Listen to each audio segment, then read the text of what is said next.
आदरणीय दर्शकबिन नमस्कार। म अहिले स्याङ्जाको अर्जुनचोपारी वार्ड नम्बर 1 माझपट्टा स्थित थुम्कीको चौपारोमा छु। केही प्राविधिक उसले गर्दा म उकालो ठडिँदैछु। यहाँबाट अझै आधा घन्टा माथि मेरो गाउँ छ, घर छ।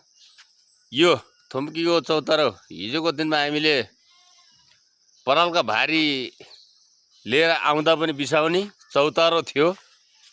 त्यही माया मोह लागेर पनि यो चौतारिया बसेको छु। शीतलो हावा लागेको छ। अब त्यता तपाईँहरू बसेको ठाउँतिर कता कता कति गर्मी छ, कति पानी परेको छ। अब यताबाट हेऱ्यो ऊ त्यो परको अहिले कुहिरोले अलि छेकेको छ।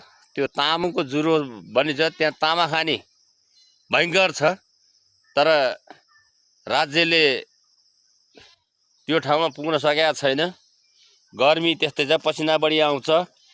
अब यहाँ यताबाट यो मोटर बाटो पनि छ, यहाँबाट माथि जान्छ। तर समयमा गाडी पाइँदैनन्।